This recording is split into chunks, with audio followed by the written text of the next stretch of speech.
Ó nós aí, canal Tricolar aqui, ó, canal Tricolaço, pô. Mas hoje foi dia de jogo do Brasil, né? É data FIFA, é jogo oficial, então a gente comenta. Não tem São Paulo pra comentar. Vamos comentar o Brasil. Tudo beleza por aí? Estamos aqui, eliminatórias da Copa do Mundo 2026, depois de Brasil 2, Colômbia 1, na base do UFA que tá no título aí. Cara, que coisa que é ver jogo da seleção do Dorival Júnior, malandro! Que sofrimento, cara! Que sofrimento desnecessário, que coisa dolorosa. Porque a seleção do Dorival Júnior, hoje acho que eu descobri. Hoje o Dorival está completando 15 jogos no comando do Brasil. Sexta vitória. Não, perdão, sétima vitória, já tinha 7 empates, uma derrota. Pouco, né? O Dorival perdeu uma vez só. Mas vamos lá.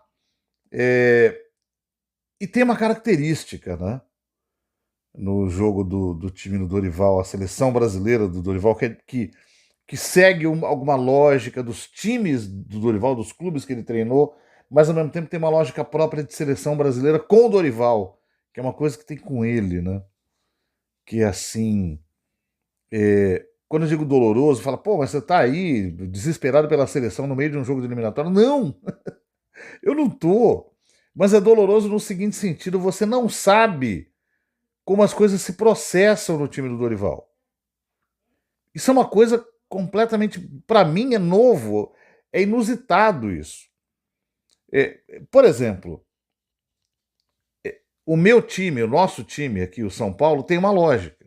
A gente pode eventualmente não concordar, em outros momentos concordar, mas tem uma lógica.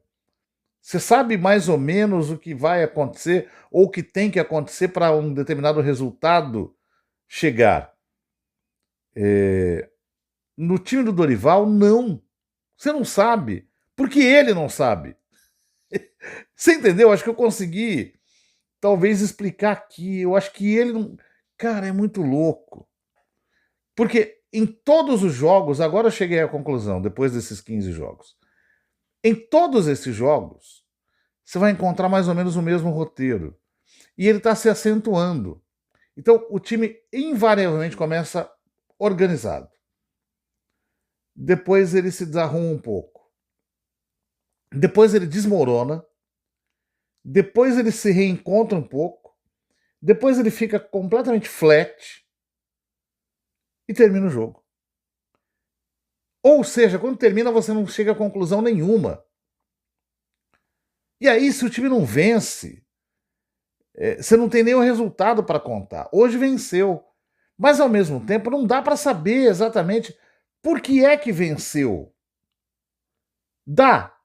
Se a gente for procurar palavras para explicar, dá. Mas não tem uma lógica, entendeu? Não tem um desenho que tenha determinado a vitória do Brasil contra a Colômbia. Ela não aconteceu por planejamento, ela aconteceu por acaso. Como foram as outras vitórias anteriores. Naqueles gols que o Luiz Henrique achou, batendo de fora da área e tal. É brilho individual, porém eu chamaria de não proposital, não pensado, não foi pensado para isso. Não é que ele coloca o Vini Júnior lá e o Vini Júnior vai tirar um gol da cartola. Não, não tem essa lógica. Aconteceu porque o Vini Júnior tentou alguma coisa. Não estava planejado. Então, explicar em palavras dá. Por quê? A insistência do Brasil, a insistência, a pressão desorganizada até, mas o fato do time querer, porque isso não pode reclamar do time. O time quis. Não é uma seleção que se esconda. Então, a insistência do time fez chegar ao 2-1. Mas não foi uma coisa organizada. Foi uma coisa meio. Vamos aí.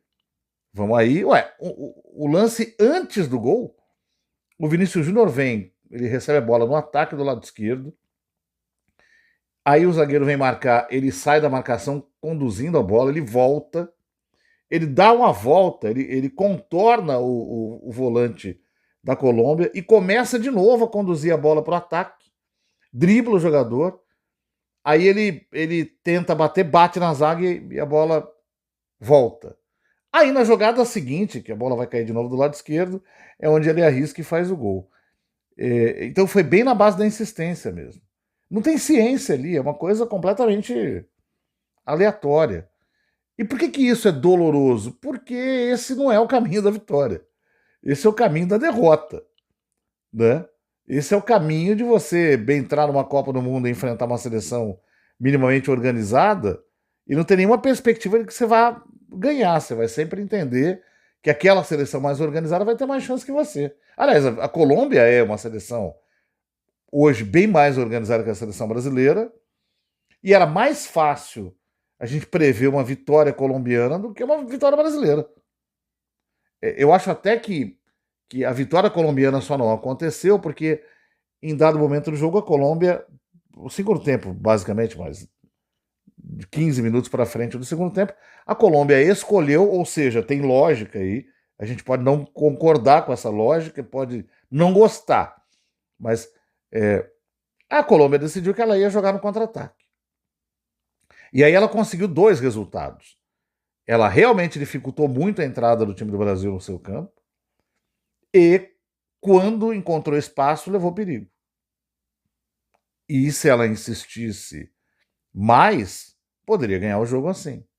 É que acho que a própria seleção colombiana, em algum momento do jogo, talvez tenha trabalhado com a ideia de que empatar o jogo no Brasil é bom. Até porque no primeiro turno a Colômbia ganhou. Então, no saldo, ela ia ficar com 4 pontos contra o Brasil. Né? E aí ela preferiu manter esse pragmatismo. Mas existe uma lógica, é isso que eu quero dizer. No Brasil não tem essa lógica. No Brasil do Dorival não tem essa lógica. Outra coisa, Dorival faz umas coisas assim. O Wesley entrou, beleza. Tinha que ter jogado desde o começo. Entrou e provou porque tinha que ter entrado. Participativo, rápido, driblador, leva perigo pelo lado do campo, participa de ações ofensivas e tal. Só que ele, por exemplo, tirou o João Pedro e colocou o Savinho. Nada contra o Savinho. Você vai entender a explicação. Ele colocou.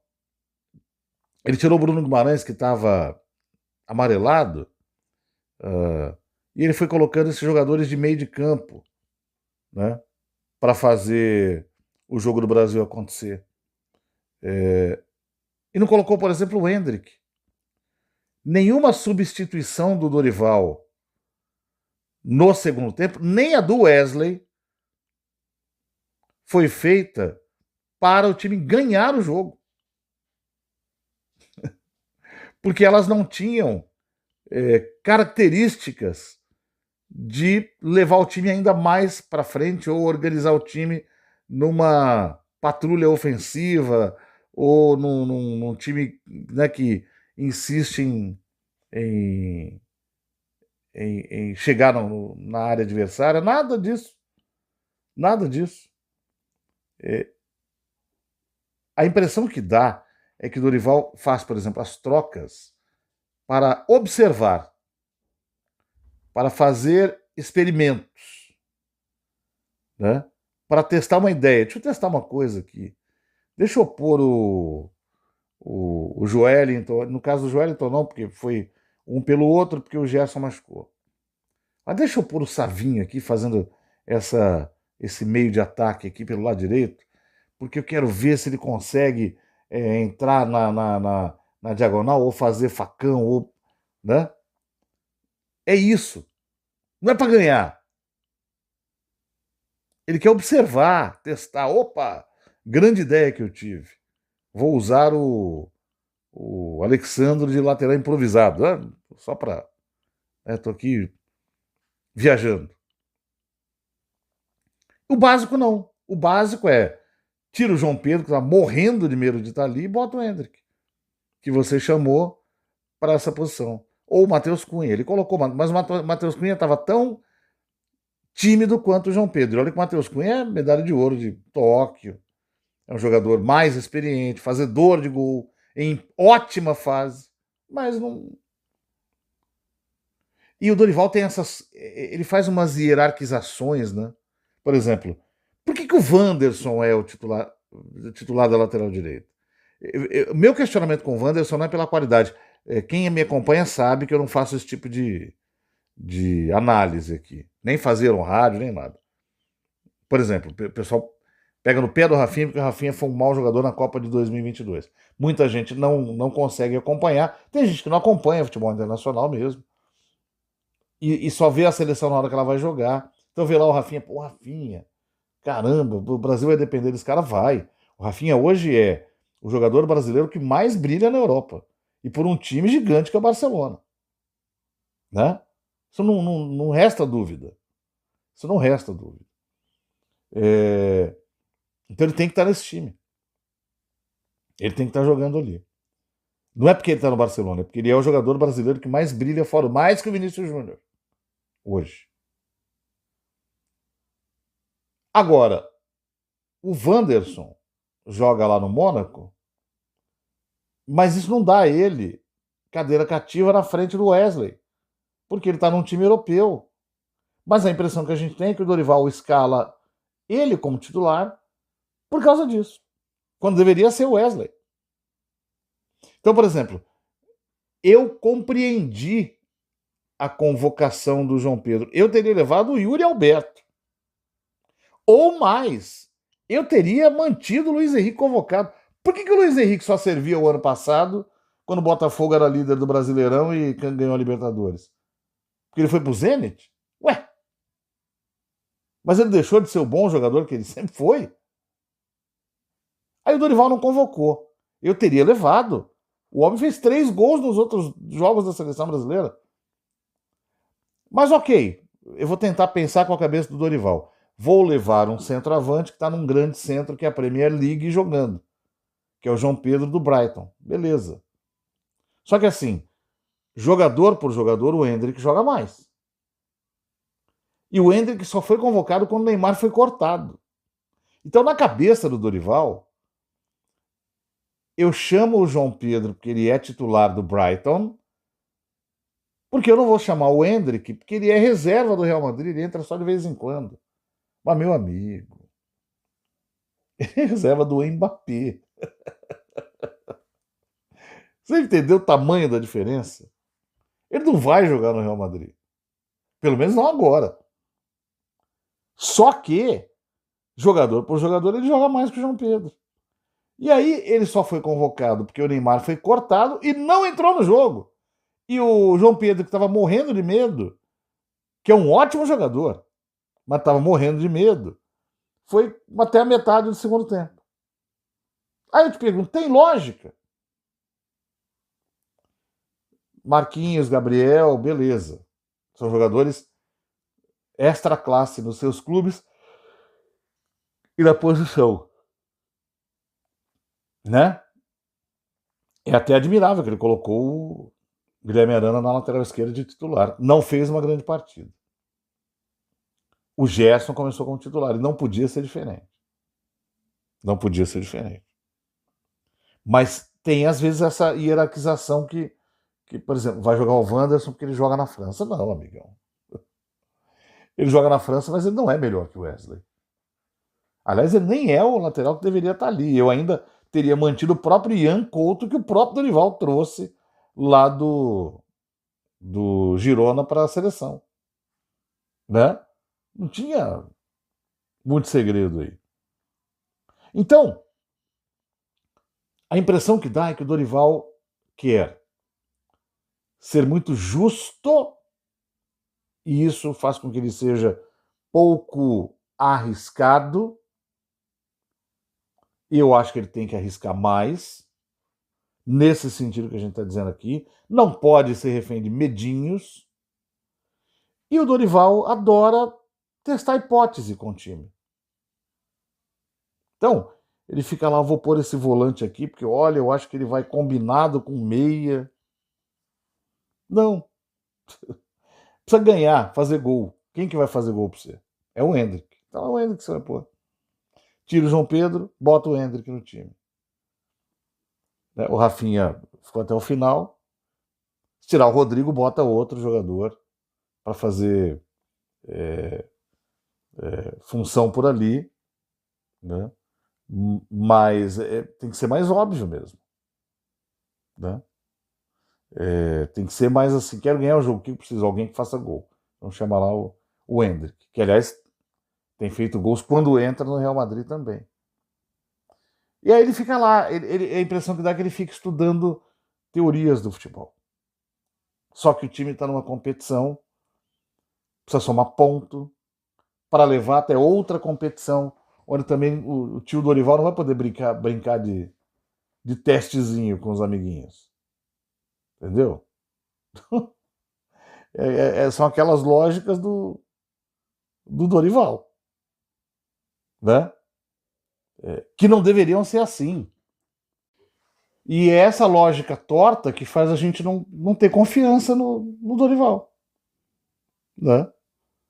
Porque a gente tem algumas leituras simples a respeito de futebol que o Dorival complica. Porque quer complicar. De qualquer maneira, agora sim, né, só para resumir o jogo de novo, o que a gente consegue tirar? Que quando o Brasil está um pouco mais organizado, ele rende bem, aqueles 15 minutos, até o Gerson começar a sentir a coxa, o Brasil jogou bem, ditou o ritmo do jogo, fez circulações interessantes no ataque, com os jogadores revezando de posição. O Dorival disse que ele deixa jogadores soltos no ataque, né? Esse problema do solto só é solto, mas acho que tem que dar alguma diretriz para que os jogadores também não fiquem, às vezes, em dúvida do que tem que fazer, sabe? Tô solto aqui, mas vou correr para a direita e se o Rafinha vier também. Esse tipo de organização me passa a impressão de ter faltado numa conversa com o grupo, tá? Por isso que o time mas chega meio, para onde vamos agora e tal. Outra coisa, precisa corrigir urgentemente. Essas bolas que vão para a área passam na frente de jogador e ninguém põe o pé, cara. Jogadores internacionais que ficam com medinho de chutar, com receinho de não acertar a bola. Teve pelo menos 4 bolas que circularam, cruzaram a área na frente de jogador que não pôs o pé. Uma hora só no final do jogo lá o Arana foi pôr a cabeça, foi para cima daquele espaço do gol, meteu-lhe a costelona na trave, ela caiu no chão, cara. Porque a bola veio torta, ele foi o único que tentou, porque ninguém tentou antes. Isso é falta do técnico também.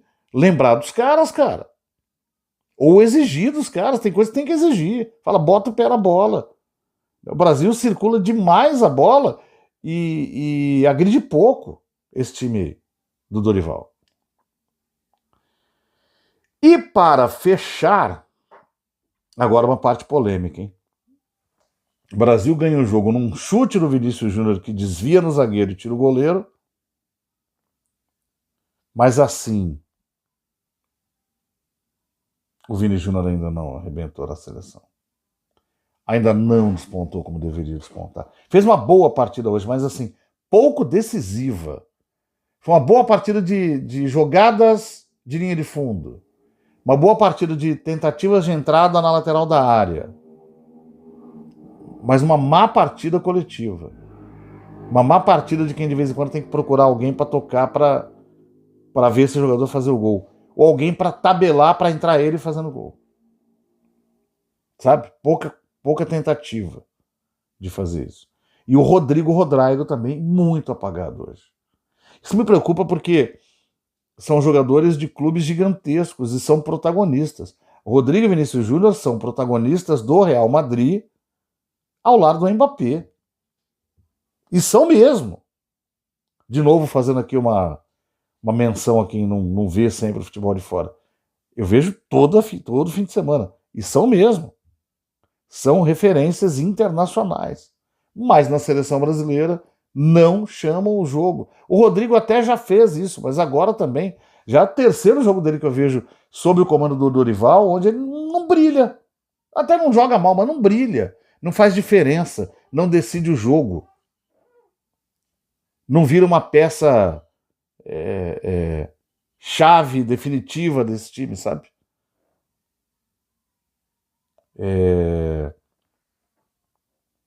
E aí você vê o cara jogando essas duas maneiras diferentes. Você fala, cara, por quê, né? E o Rodrigo precisa melhorar e o Vini também. Não adianta ficar só do, do, do, do, do engajamento que algumas situações criam aí. Né? É preciso jogar mais. É preciso jogar mais. As pessoas sentem isso. É preciso jogar mais e jogar melhor. Né? Do centroavante eu já falei, enfim. Já disse que o Endrick deveria ter jogado. Um detalhe sobre o Endrick. Não faço parte daquele time que acha que ele é indiscutível. Acho que o Dorival leva em conta a fase. Acho que o Dorival sempre vai cair naquela de dizer que o Endrick é banco no Real Madrid, que ele está sendo observado. Tudo isso é verdade, que ele é muito jovem. Eu só estou querendo dizer que já que você tem que escolher entre João Pedro e ele, porque você não levou nem o Luiz Henrique, nem o Yuri Alberto,